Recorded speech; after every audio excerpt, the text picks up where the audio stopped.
duniya hokki contribution maɓɓe daidai gorgodo. Kadi bo assasinoɓe ɗum fi kamɓe woni Fuyoda Fulɓe Youth Development Association, les ardugal kanko comrade AY Umar, wonda emi ɗon nder jaruɓe lile moɗon Kenya. Kadi bo fuɗɗam emi yetta NTA yimɓe koye ɓe hokki ballol maɓɓe sosai, ɓe jehi ɓe ngaɗi covering kap goɗɗi activities ɗi min waɗi.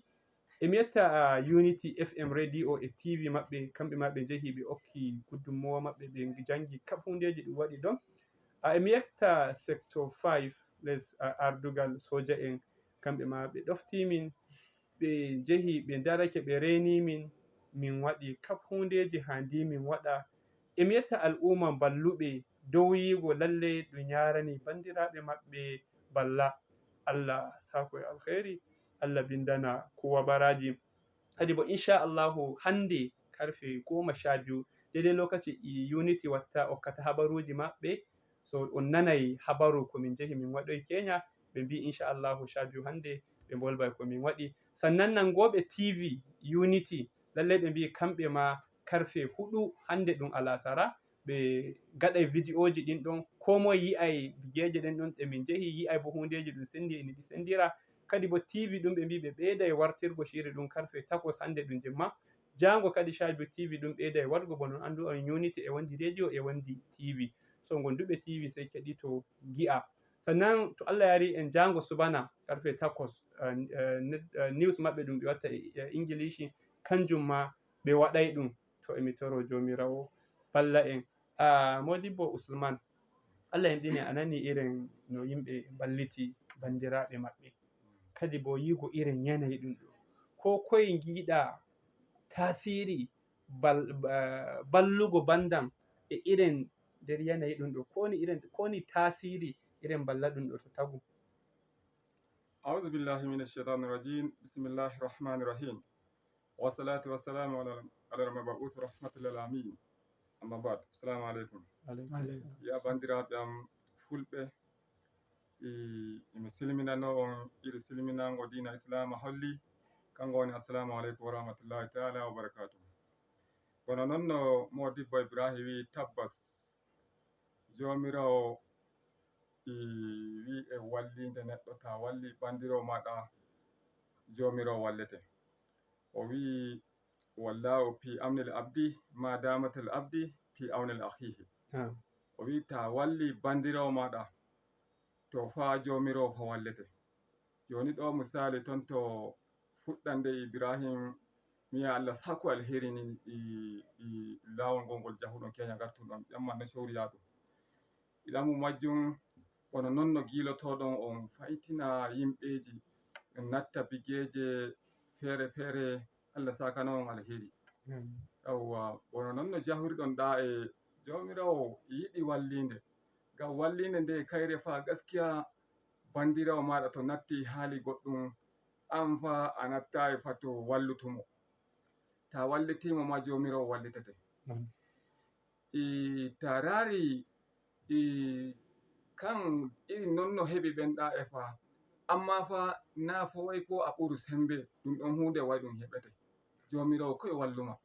To daga jomirawo wallima ɗum ɗon heɓama, sai getta jomirawo. Gaɗa yetti jomirawo sai toroɗa ɓenɗa e ma Allah itanaɓe ɗum ɗon ɗum fofu ɗum ɗon har ɓe burti. Ta rari bono non no ɗiwitirɗa, on jehi on tawi yimɓeji felleji maɓɓe ɓe burtake, ko moye wurtake wuro muɗum, o yehi o joɗake ra ɓiɓɓe ra dañoɓe ɓen gaba goo ɓe joɗake to yasi to pewri. Ayi to pewri, to ayi ɗum ɗon ɗum hanayi. Hande wala ko weli bo jonde jam. Jonde jam fu ɓuri ko ɗume welki. To saboda majjum kan wallinde nden ɗon wala ko weli bo mayre. Hande to bandirawo maɗa wala toggore, ta wallimo jomirawo e waɗa murna majum. To o wala nyaminda a wallimo fa, to dow nyaminda ɗum ɗon fa jomirawo fa kamma e nana belɗum majum. To o wala ɓornugal, ayi a wallimo dow ngal ɗon ɓornugal makko, to ayi jomirawo fa i waɗan murna e maɗa ko.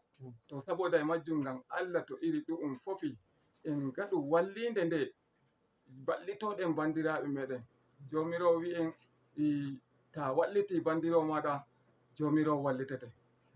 Kanko jomirawo fa o wi fa to wallitimo kama ballitamo fa notta ballitamo ta walliti bandirawo maɗa a wallitimo ko ta wallitimo o hokkete laada deidei gorgodo nonno iyakaci gorgodo nonno o wimo. Jomirawo kadi bo kan o zaluntatako neɗɗo ta huwi boɗɗum o sante ɗum, ta huwi nyolɗum ma o hollete ɗum a waɗi ɗum. Saboda majjum Ibrahim Allah sako alheri nonno jaɓɗon Kenya ɓe bo kadi Allah wurtina ɓe ɗum ɗon kangi. Allah enen ɓen ma Allah karo en iri ɗum ɗon. Amin. To alhamdulillah Allah binda baraji. Lallai min gi hundeji ko yurmi yimɓe koye to ɓe mbalata ɗum ma goɗɗi cuuɗi ɗin ko dage wala ko ɓe cuddotto wala hako ɗum inna ko ɓe nyamata.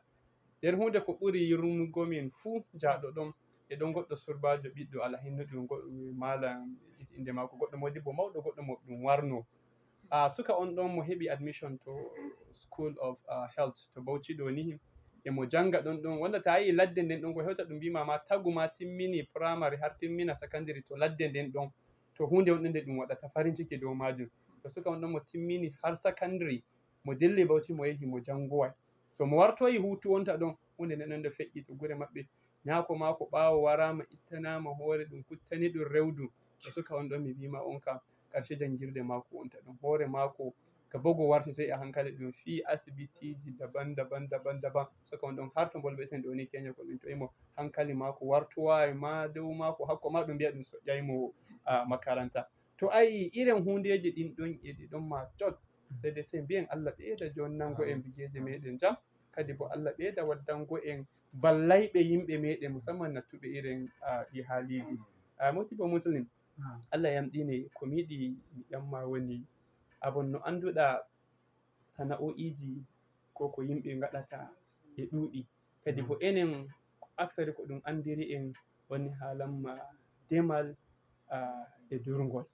To hande demal rano warti to na shede gonduɗa demal ngal ɗon ngal waɗatako to sai warti demal joni fuɗɗi fawugo gaɗa durngol ngol ma hande to na awdi dabbaji ɗin gonduɗon to gure moɗon to ni wai a yahay shodowa ko a yahay ɗaɓɓitowa ta wondiɗi ɗum ma raha irin hundeji ngaroji e feƴƴo e heɓa dabbaji ɗin banye hunde to ummake ko konu ko hunde famare gi'a ɗum wari na'i banye bo gi'a hunde sammore to wari re'iɗi ko bo wuyɓe ngara gujjaɗi to Allah yamɗine yimɓe meɗen yeɓe nodde dow ɓe natta sana'o'iji daban amma woɓɓe har joni famayi hunde nde woniri to Allah yamɗine ngala noddata yimɓe meɗen dow ɗum sankito ɗum natta sana'o'iji daban.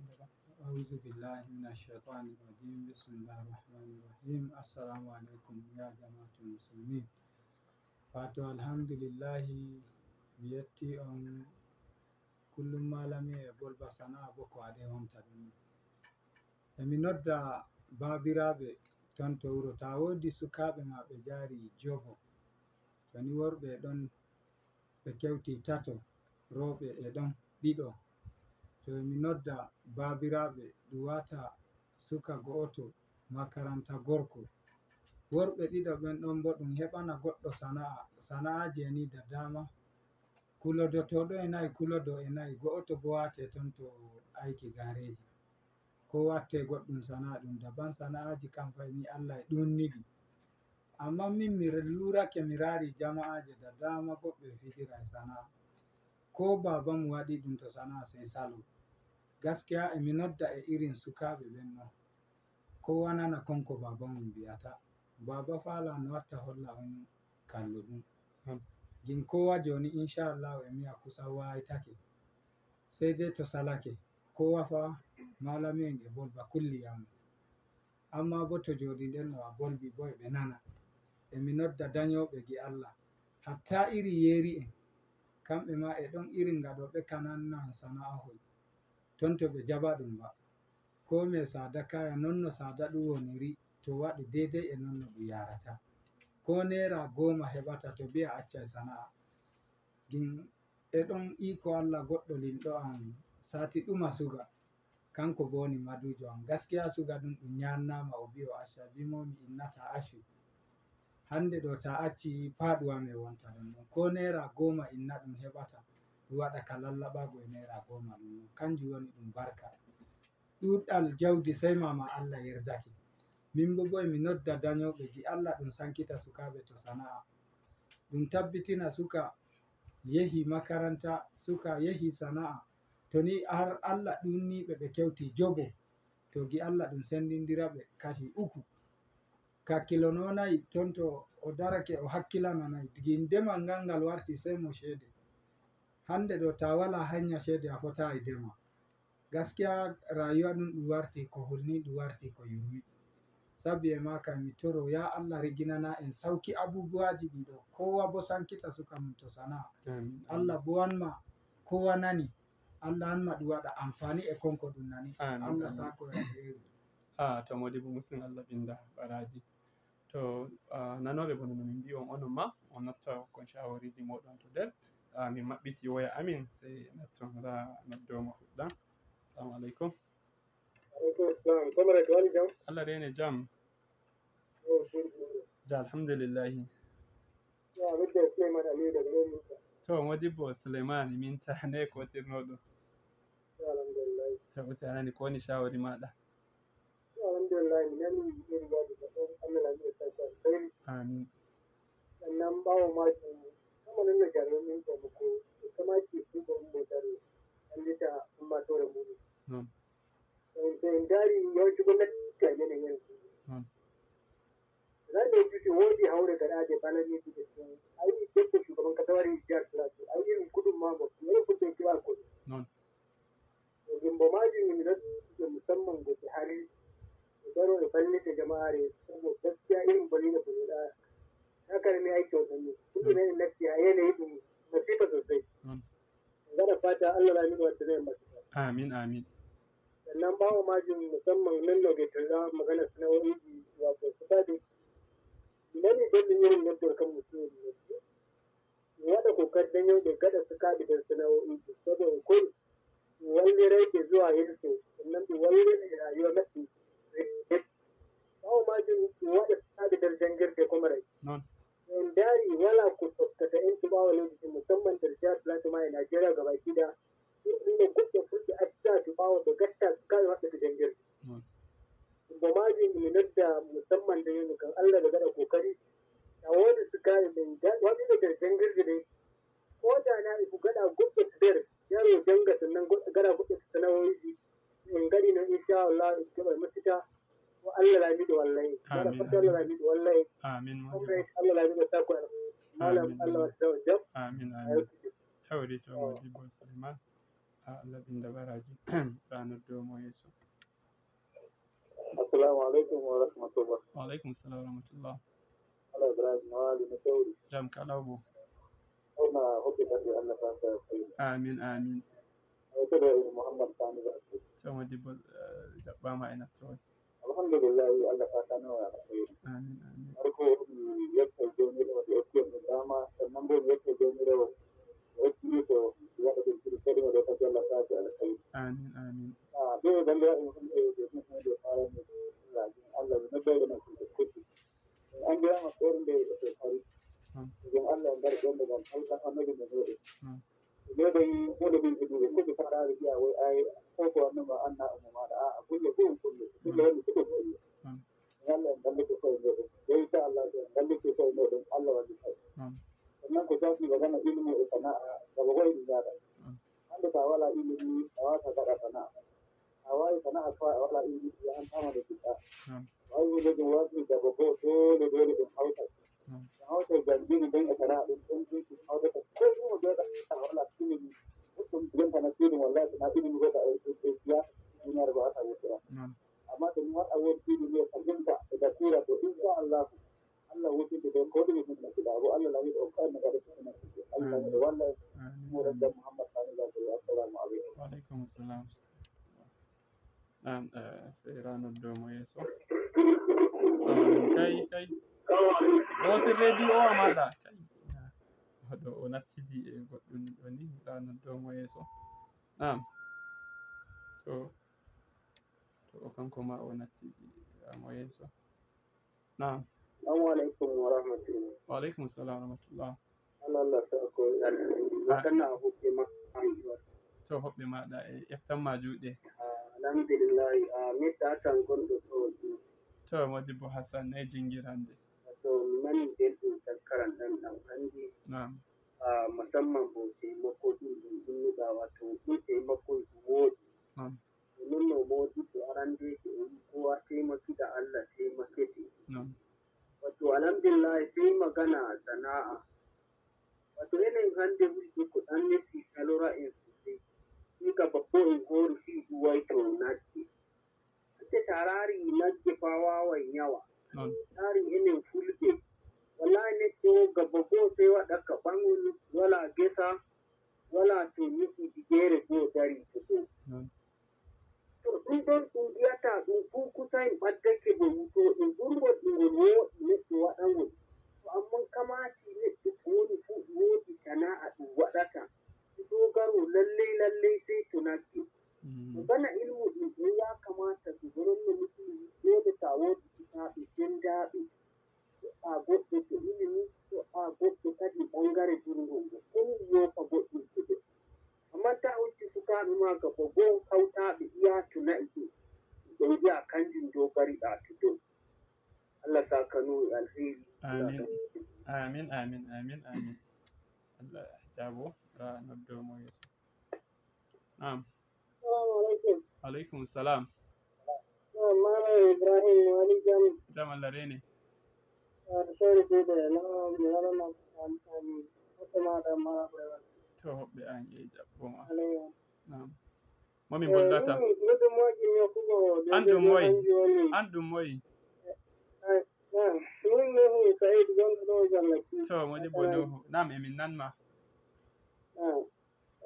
gudunmaji mi hokkuɓen ɗo social oni kanjum woni ɗon sana'a ay sana'a rini o neɗɗo misali toni ay hula waɗe sana'a ɓiya sana'a gattama to mo heɓa mo tinalla ko kondirtini ay hunde ɗin to mo hattake iri garayde ɗon janga ɗuma ko hoore no hatta hunde ɗin a yeyɗi toni koyde hattake mo yiɗini toni nonne oɗa malami anana gaɗa bayani aiki to ɗiɗa ɗiɗini hattake ɗum wala iɗi ɗum noon ɗum e ɓangare goɗɗon mu'amala meɗen yenen bandiraɓe gaskiya seydi hawtude koɗeɗe sosai sosai kadi so en jii goɗɗo bandiroɗo so sa'inaɓe ɓe waɗi ko gatta sommuga Allah sowta mo heɓa bandiroɓe meɗen gaɗoɗo e keddi ɓe so en daramo ko en gaɗa ɗuman o andi tawi o ene kulɗoɗen sey hanka noon to Allah sako e alkhayri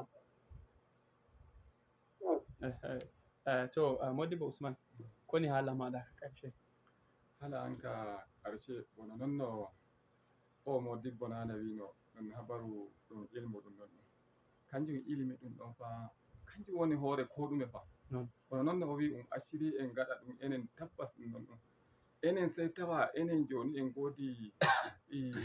godi fa jawdi nin ɗon ndi kocceten joɓiranen ɓiɓɓeji meɗen jangirde amma sey tawa en pijira joni haka Ibrahim joni wodi woɓɓe wondaɓe meɗen joni haka mi yima daga fajiri ɓe ƴaɓɓoto yeeso wuro amin Allah iɓe jaa mi yima toye pewri gutinodi i nder mayri daga jandi tati ɓe jemma ɓe ɓutato ɓe jaa ɓe tenma leɗɗe ɗen ɗon ɓe gara ɓe kasoɗe ɓe gara ɓe coraɗe ɓe joɓana ɓiɓɓeji maɓɓe jangirde amma enen se tawa ra jawdiniran ndi Allah hornake ndi amma en mbawata kuccendi joɓanen ɓiɓɓe meɗen jangirde saboda Allah ɗum ɗo joni ɗum so'irayi en gaɗa ɗum fani en gaɗa ngam Allah en tunda dow hunde ɗum ɗon min komi noddata wonɗon bandiraɓe am en umma daroɗen gaɗen darde cokkowo ko darde unowo to dow halamma jangirde annabijo Muhammad sallllahu alayhi wa sallam o wi en man yuridu dunya fa alayhi bil ilm wa man yuridu al akhirat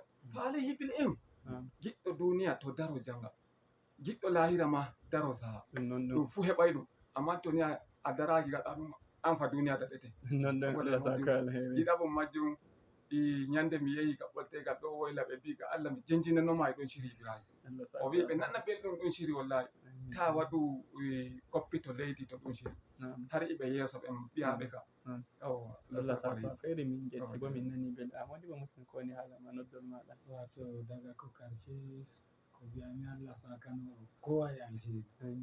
Gaskiya emin nana belɗum ma dañoɓe an kakiraɓe an wakili en eɓe kinnuma ɓe mbima ɗanma fata alheri dow iri yaadu gaɗata.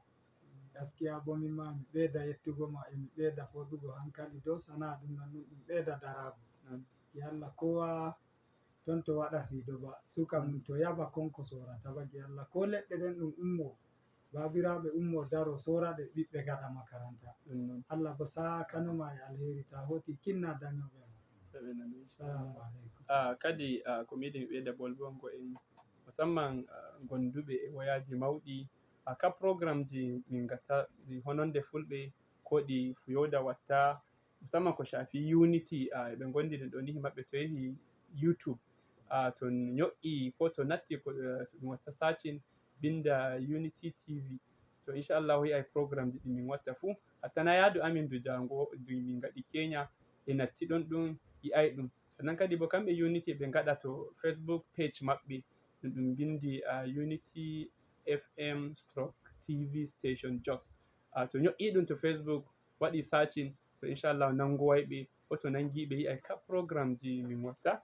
Sannan kadi bo kamɓe fuyoda Fulɓe Youth Development Association eɓe gondi groupe maɓɓe to WhatsApp ɓe ngaɗa hotoji e vidéoji kap ɗi ko min watta eɓe gondi ɗum kadi to Facebook kanjum ma to waɗi sacin waɗa fuyoda ko bo binda Fulɓe Youth Development Association inchallahu yi'ai kap goɗɗi hundeji ɗi min watta ko to Facebook page am mimma komai kap ko ɗum watta mi janga ɗum daga Unity daga YouTube maɓɓe mi janga ɗum daga toy emi yowa ɗum dow Facebook page am.